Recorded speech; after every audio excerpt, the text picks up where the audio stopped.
কারণ আমরা মুসলিম হওয়া সত্ত্বেও আমরা আজকে বেনামাজি, আমরা হালাল হারামের তামিজ বুঝি না, মানে মন মর্জি মতো চলি এবং মন যেটা ভালো লাগে সেটাই করি। অথচ এই ইবাদতগুলো হচ্ছে আমাদের নাজাতের সাবাব। আসলে আমি আপনাকে এই সম্পর্কে একটা ছোট্ট দিক নির্দেশনা দেখাই।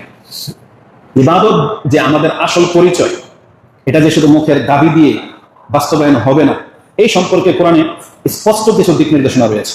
যেমন কোরআনে একটা আয়াত আল্লাহ সুবহানাহু ওয়া তাআলা আমাদেরকে বলেছেন যে আমি তো তোমাদেরকে সৃষ্টি করেছি শুধু ইবাদতের জন্য, নাকি না? আর এই আয়াতটা আমাদের কারো অজানা। আল্লাহ বলেছেন ওমা খালাকতুল জিন্না ওয়াল ইনসা ইল্লা লিয়াবুদুন, আমি তো মানুষকে জিনকে অন্য কোনো উদ্দেশ্য নিয়ে সৃষ্টি করি নাই। সৃষ্টি করেছি কেন? যে তুমি শুধু আমার গোলামি করবে। এই একটা আয়াত বারবার স্মরণ করিয়ে দেওয়া সত্ত্বেও এটা কেন আমাদের অন্তর থেকে আমরা নিতে পারতেছি? কেন শুধু এই জিনিসটাকে ছেড়ে দিয়ে বাকি সব উদ্দেশ্য নিয়ে আমরা দুনিয়াতে কিন্তু বেঁচে আছি, অথচ যে উদ্দেশ্য নিয়ে আল্লাহ আমাদেরকে সৃষ্টি করলেন সেই উদ্দেশ্যটা আমাদের কাছ থেকে মিসিং। তাহলে আপনার আমার পরিচয় রইলটা কি? কারণ আপনার আমার পরিচয় তো এটা যে আমি আর আপনি আল্লাহর বান্দা। টুপি পরেছি, দাড়ি রেখেছি, এই যে লম্বা জামা পরেছেন, টাকনার উপর প্যান্ট, যে কোনো মাযহাবের লোক আপনাকে দেখলেই বলবে এটা মুসলমান, বলবে না? কিন্তু আপনি প্যান্ট শার্ট পরেছেন, দাড়ি নাই, টুপিও নাই, এখন হুকুম লাগান তো কি হইতে পারে? আপনি ধারণা করতে পারেন এটা একটা খ্রিস্টানও হইতে পারে, একটা ইহুদিও হইতে পারে, হিন্দুও হইতে পারে, বৌদ্ধও হইতে পারে, মুসলমানও হইতে পারে। তার মানে প্রত্যেকটা বেশভূষা এক একটা মাযহাবের ইঙ্গিত বহন করে। আপনি যখন একটা শালু কাপড় পরা ব্যক্তিকে, ওই যে বৌদ্ধদের যে ড্রেস, দেখলেই আপনাকে জিজ্ঞাসা করা প্রয়োজন হয় না লোকটা বৌদ্ধ? তাহলে আপনি কেন বুঝুন না ইবাদত আমল কিন্তু মানুষের পরিচয় বহন করে। একটা ব্যক্তি একটা গলাতে লকেট ঝুলিয়েছে, ক্রুশ, আপনি দেখেই বুঝতে পারতেছেন লোকটা খ্রিস্টান, দেখেই বুঝতে পারতেছেন।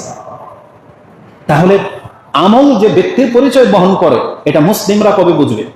তাহলে তাকেও আল্লাহ সুবহানাহু ওয়া তাআলা আমল দিয়ে এই পরিচয়টা পেশ করতে বলেছে যে তুমি মুসলিম। এটা প্রমাণ করো কি দিয়ে? পোশাক দিয়ে প্রমাণ করো। এই যে খাদ্য আমরা কোন হাতে খাই?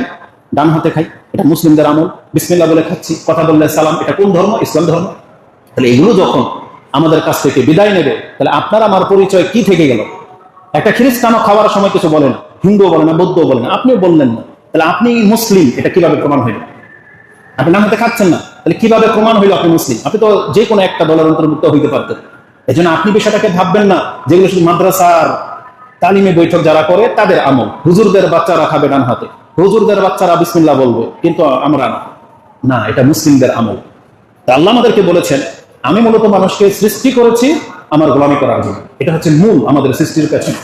বরং আল্লাহ সুবহানাহু ওয়া তাআলা আমাদেরকে বলেছেন আরো স্পষ্ট, আমি তোমাদেরকে সৃষ্টি করেছি এবং এই আমলগুলো ফরজ হালাল হারাম করেছি যাতে করে তোমাদেরকে আমি পরীক্ষা করতে পারি যে কে তার দাবিতে সত্য। আর এটা স্পষ্ট একটা আয়াত সূরা মুলকে আছে 2 নম্বরে, আল্লাযী, সে সত্তা যার হাতে রাজত্ব।